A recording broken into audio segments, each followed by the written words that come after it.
Yo, what's good, guys? It's Shane, and I'm back with another video. Today, I'm going to be ranking the top 10 power forwards in the league.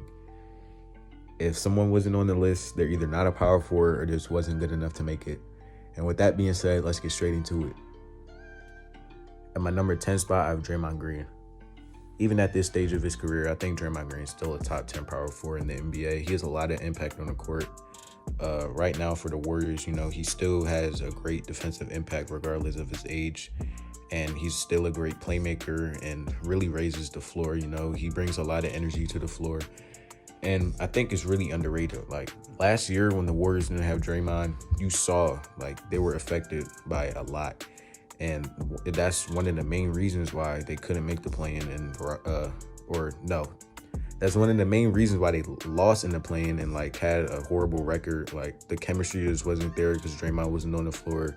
He was getting all those like suspensions and like bad moments. So when Draymond's there, he has a great impact. Obviously, he was a part of that core that won the championships, and he's really an underrated piece for them. He can shoot the three ball occasionally, and as previously mentioned, he's an all NBA level defender when he's really locked in or just in his prime days, really.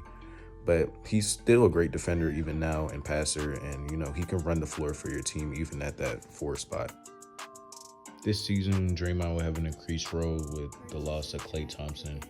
And I think with this increased role, he could really get the young guys involved more because he'll have the ball in his hands more. He can create open looks for Kuminga and Pods. He could really buy in more on the defensive side of the ball. He really doesn't have a big offensive load, so he can really buy in on that side. And I think if he behaves well and doesn't get suspended, he doesn't get any flagrants or ejections or anything like that, and just stays out of trouble, I think he could really make the Warriors season much better than a lot of people anticipate. And he can really be a big piece for them. He can probably play center for them for some games. They have Trish Jackson-Davis and Kevon Looney, but that isn't really ideal for your starting center. So if they do start Draymond at center and, move Kuminga to the power forward, which is probably what they're going to have to do if they want Kuminga to start at the power forward, is have Draymond at center and slide him over to the power forward as previously mentioned. But if they run that lineup, I think it would really work, seeing Draymond's defensive capability. I think he could hold up with some fives, obviously not the Embiids and the Jokic's of the world. But he can definitely hold up with some fives and hold his own. We've seen it in the past. He's really strong. Even at that 6'6" frame, he's a bruiser. He plays aggressively, so I think he could really body some fives up and hold his own on that side. He's also a floor spacer to a certain extent, so he'll really give the Warriors sort of a 5-out offense, kind of, because Draymond, Andrew Wiggins, and Kuminga aren't great shooters at all, so it won't really be a 5-out offense. But all 5 of those guys in that starting 5 would be capable of shooting threes, so it would give them a 5-out offense to some extent. They won't all be in the paint, obviously, because they're capable of shooting threes, just not great. So I think Draymond at the 5, it will really be interesting, and I think it could work out for the Warriors in some games if they want to run that lineup. At 9, I have Aaron Gordon. Ever since Aaron Gordon got to Denver, he's really improved a lot. This is mainly because playing next to Jokic, one of the best basketball minds in the league, very high basketball IQ, finds his open teammates. So like playing with Luka or Jokic in this case makes anyone like 10 times better, and it makes them look much better than they actually do, like realistically. But I think he has been great on the Nuggets. Obviously, he was a key part to them in 2023 when they won the championship. He's improved a lot on defense since his time in Orlando. He's been good on offense for them as well. A great lob threat. He can hit a 3 occasionally if you need him to. And I think he's just been amazing for the Nuggets. He's been a big piece for them and a part of their core, their core 4 that they've been able to keep for these past couple years. He's been a big piece of that, and I think he's a really effective role player in the league right now. He's one of those big forwards that a lot of teams could use right now and really want. And I think he's really valuable for a lot of NBA teams, and especially the Nuggets. At 8, I have Evan Mobley. I know a lot of people are kind of low on him because he's playing in Cleveland with Jarrett Allen, and they have 2 non-shooting bigs, which might make him look a little worse than he really is. But he's still amazing. Just a couple years ago, he was at like top 3 in the Defensive Player of the Year voting. And he was honestly like, he had a great case to win it. And I saw a lot of people online on Twitter, TikTok, Instagram, they were choosing him to win it, Defensive Player of the Year. And I think that was really, really valid. He's a great defensive player even now. I think he could get back into that race next year, honestly. And if he adds a 3 ball to his game, it'll really be great. He just really needs an offensive package. He's still pretty good on offense. Like, he's decent on offense. He's definitely like valuable on that side of the ball. But if he added a jump shot, especially with Jared Allen next to him, who doesn't shoot at all, that would really boost the Cavs offense and his offense. So honestly, he just needs that offensive bag, like a 20-point per game scorer, and he'll be set. I don't know how his offensive role is going to change, if it does change under Kenny Atkinson, but Evan Mobley, I think like under Kenny Atkinson, maybe he'll make him shoot more threes, or just the Cavs as a whole shoot more threes. I think that would be really interesting to see, and I'm really intrigued to see that. I hope he makes him shoot more threes, because it'll really make the Cavs much better, make the spacing much better, make it easier for Donovan Mitchell and Darius Garland to get their looks inside, easier to drive in the paint, that spacing, and Mobley not clogging up the paint with Jared Allen. So I think it'll be very interesting to see. I'm really excited for that. At 7, I have Jaren Jackson Jr. Jaren Jackson is an amazing defensive player, just like Evan Mobley, as we were previously talking about. He actually won Defensive Player of the Year, I think it was last year. And he's still great on defense this year. He's still great on defense, like in general. I think that's going to really be evident next year when the Grizzlies are finally back healthy, and he can like actually show his defensive impact with everyone back on the floor and in meaningful basketball games too. He's also a good floor spacer. He could be part of a 5-out offense, and he's actually pretty good on offense. He can, if he, like this year, I honestly think he can get up to 20 points per game if he really locked in. I don't know how much he averages. It might be like around 17, 18. But he's really good on offense.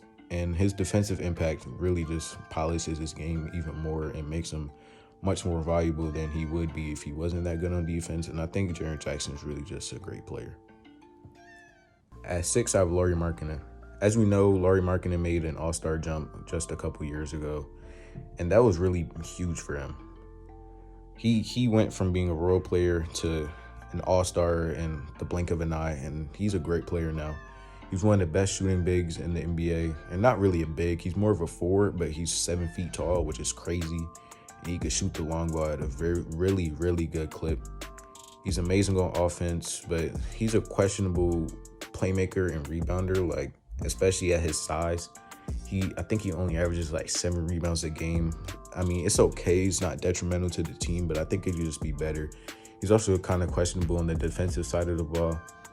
And once again, considering his size, he should be better, but I don't think it's too detrimental to his team. It won't be like that big of a problem, especially if he plays next to good defenders, which he is right now. He's playing next to Walker Kessler, who's a great rim protector and can make up for some of that defensive liability that Markkanen is.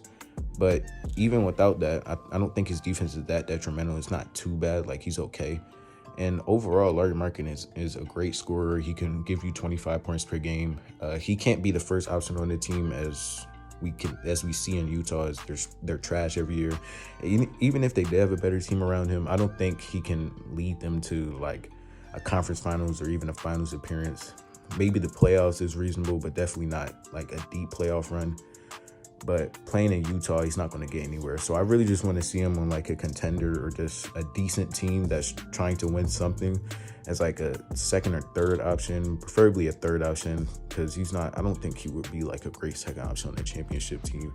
So if we just saw him in a situation as a third option on like a team like the Miami Heat, I think he could really shine and show his worth. At 5, I have Julius Randle. I think a lot of people forget how good Julius Randle is, seeing that he was injured last season and didn't play a lot of games. And now he's getting traded to the Wolves, and that fit with Cat might be a bit questionable, but Randle is still a great player. He could still give you 24 and 10 a night on decent defense, and he could stretch the floor as a power forward. I think he'll actually be a good piece for the Wolves. I didn't really like the trade at first, but after a while, just sitting down and looking at it on paper, it looks okay, and I'm starting to like it much more than I did when the trade first occurred. I think if he could get that spacing working with Gobert, then the Wolves will be amazing this year. And Randall isn't that big of a downgrade from Cat. I still think Cat is the better player, but Randall is a great player, and if he's healthy and plays decent in the playoffs, he'll be great for the Wolves and an amazing second option for them. He's decent on defense, so he can give you some of that. He's also an underrated passer. He's a pretty good passer for his position, and if they use him as a hub like the rest of these teams are using their big men as hubs, like the Lakers might use Anthony Davis as a hub this year. The Thunder with Hartenstein, he's an amazing passing big. They're using him as a hub at like the high, at like the elbow or like right above the 3-point line as like a big man hub who could pass. They can use Randall as that, and I think that would be very effective for them and can generate a lot of open looks and like easy cuts and backdoors for them. At 4, I have Pascal Siakam. Siakam is still a great player. I think with this full offseason with the Pacers and this full upcoming season that he'll play with them, he'll look much better than he did last year. He still looked amazing last year. You know, he put up big numbers in the playoffs when he was needed, and especially when Holly was out with that injury. And I think with him and Holly as their first two like best players, I think they can make some noise in the East. They can be as good as like the 5 seed. I mean, I already have my top 4 seeds locked basically. You could go check out my Eastern Conference standings predictions if you want to know about that. But they can honestly be a 4 or 5 seed. I think that's their ceiling, and their floor might be like an 8 seed, but I think they'll be in a good range. I think they'll secure a playoff spot with Pascal. Pascal is a great player. He's a decent passer at his position. He could score the ball, obviously, and he might be the lead scorer, seeing that Holly isn't really aggressive with scoring the ball, and he's more of a pass-first player. So especially playing next to Halliburton, generating those open looks for him would be amazing. You know, he can really get going from the mid-range. He can definitely score in the inside. He can even shoot threes at times. He's not like a great 3-point shooter, but he's pretty decent at it, and I think he'll be a great piece for the Pacers next season. At number 3, I have Paolo. I love what I've been seeing from Paolo in this second year. He had a great season, even though like a lot of players that are coming into their second year, sometimes they have like a step back in their second year for some reason. But that wasn't the case with Paolo. He still had a great year. He was great on the defensive side of the ball, leading one of the best defenses in the NBA. He also was amazing on the offensive side of the ball. He's been like kind of utilized as like a LeBron type player. I'm not comparing him to LeBron because it's really hard to be like him, but he's one of those big forwards who dribbles up. He's basically like a point forward. He's a decent passer in that aspect. You know, he sets up his teammates with that point forward ability. And even in the playoffs, when he faced the Cavs in the first round and they went to 7, he was great in that series. He played great defense. He was carrying the offensive load for the Magic because there wasn't much offense generating outside of Paolo. And I think he can be a number 1 option on the championship team when he polishes his game more. His shot diet is kind of like, it's kind of questionable right now. He takes a lot of mid-range jumpers, settles for those. Even though he's like 6'10" and really strong, he could definitely get in the paint a lot more.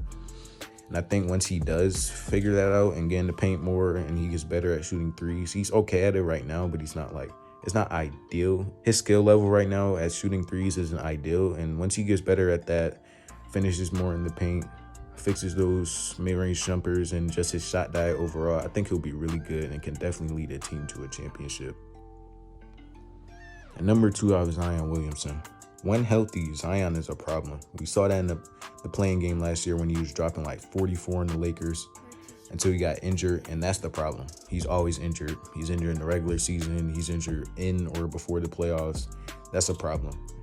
Just last year, he got injured, and that's why the Pelicans missed the playoffs. Or no, they made the playoffs, but they got swept in the first round by the Thunder. And that's as a result of Zion getting injured once again. I don't think they would have beat the Thunder if he was healthy, but they definitely would have made it maybe a little closer, like maybe won a game or 2, because I think that presence of Zion is huge. I think he'll be a really good playoff performer, as we saw in his first quote-unquote playoff experience, like in the play-in game where he dropped 44 and was doing great on the Lakers. But I think if he stays healthy this year, I think the Pelicans could be honestly like a top 6 or 7 seed. I really think they're going to be in the play-in range, though. I don't think they can like really secure a playoff spot, just seeing how deep the West is. But if Zion is healthy for the full season, I think the Pelicans could definitely sneak into the playoffs and make a little noise in the Western Conference. He's a great player, but he just needs to be healthy. He had one of his healthiest seasons last year until obviously he got injured in the play-in. But if he follows up with one of those seasons this year again, I think the Pelicans can really be good. And at number one, as a lot of you guys expected, I have Giannis Antetokounmpo. Giannis is still performing at an amazing level, and it's sort of being overlooked at this point. I think people just got used to him playing crazy like this. Last year, he just had a career year, averaging 30 on 60% from the field, which has never been done before, and is actually insane. He's just amazing. He's probably the best two-way player in the league. He's great on defense, block shots, get steals. He's great in the interior. He can even guard some players on the exterior, on the perimeter. He's a really versatile defender. He can legitimately guard the 1 through 5. Maybe he can't guard some ones, but he can guard every position at a decent level. And of course, he's one of the best scorers in the NBA. He's amazing on offense. You know, he can get to the paint at will, score at will. He's not a great three-point shooter, but maybe he can develop it. I doubt it, but maybe he can get a little bit better, like up to like 32, 33%. I think it would be okay for Giannis. It probably won't be on high volume, but at least he's shooting them and making them. But with Giannis, you can really go far. I think he just needs to be healthy in the playoffs. Obviously, the Bucks have been first-round exits for these past 2 years and been really underwhelming, but that's mainly because of Giannis's health. If he was healthy in those playoff series, I think they could have actually went far in the playoffs. And with Giannis and Dame next season, having a full offseason, just getting used to the Bucks offense and their style of play, I think Dame and Giannis will definitely have a much better season. It's just like the Gobert trade when the Wolves traded for Gobert, and they had that one season of like getting used to it, and Cat getting used to playing next to Gobert and everything like that. I think that was like their season of getting used to each other and the growing pains. And this season, I think the Bucks are going to be really good in the East. I think they could be a top 4 seed with Giannis and Dame. We already know what Giannis is going to give you. Dame is a bit questionable, seeing his age and seeing the season he just came off of. But I think Dame can definitely have a bounce back season. And we already know we're getting from Giannis at least like 30 and 11 or 12 a game with a great defense. And Giannis I think he's become a little bit underrated. People don't really talk about him anymore. The focus is more on like Luka and Jokic, Shea, but I think Giannis, he can honestly win MVP this year. I would not be surprised if he won MVP and the Bucks got like a top 3 seed in the East if Giannis goes crazy enough. But even in that championship run, we saw what he can do. So we saw what a healthy Giannis can do. He dropped 50 points in the closeout game against the Suns in the finals on a hyperextended knee, which was insane. And we know what a healthy Giannis looks like. They can definitely make it to the finals, honestly. If with a healthy Giannis, if he's fully locked in, they could legitimately beat Boston or come close to it. I don't know about beating them because Boston might run through the East again, but they can definitely get close to it. Giannis is a great player. We all know who he is. He's also a decent passer. He's really like evolved his game, and he's gotten much better at that over the years. He can really get his teammates involved. And I think that pick and roll with Giannis and Dame is going to look amazing next year. Dame throwing lobs to Giannis. Giannis can even get Dame involved on some of those pick and rolls, maybe a pick and pop. I think their offense is going to look much better next year, especially with Dame getting used to everything and maybe them getting over the growing pains. We'll see a full season with Doc Rivers. We'll see what he can do with the offense and the defense. Hopefully they can be better on defense this year. Last year they were a bit underwhelming, especially when you have Giannis and Brook Lopez anchoring like the backcourt or the front court. I think they should have been much better on defense than they were. It's mainly the perimeter guys, but with Giannis on your team, your defense is going to be at least decent. It won't be horrible. And especially with Doc Rivers, he's a defensive-minded coach. So I think their defense and offense will be much better next season, which will result in them being a really good team. At least 53 wins, in my opinion. He's also a decent passer. He's really like evolved his game, and he's gotten much better at that over the years. He can really get his teammates involved. And I think that pick and roll with Giannis and Dame is going to look amazing next year. Dame throwing lobs to Giannis. Giannis can even get Dame involved on some of those pick and rolls, maybe a pick and pop. I think their offense is going to look much better next year, especially with Dame getting used to everything and maybe them getting over the growing pains. We'll see a full season with Doc Rivers. We'll see what he can do with the offense and the defense. Hopefully they can be better on defense this year. So last year they were a bit underwhelming, especially when you have Giannis and Brook Lopez anchoring like the backcourt or the front court. I think they should have been much better on defense than they were. It's mainly the perimeter guys, but with Giannis on your team, your defense is going to be at least decent. It won't be horrible. And especially with Doc Rivers, he's a defensive-minded coach. So I think their defense and offense will be much better next season, which will result in them being a really good team. At least 53 wins, in my opinion. And those are my top 10 power forwards in the league. If you disagree with any, let me know in the comments. Let me know if I had any good or dumb picks. And with that being said, I'll see you guys later.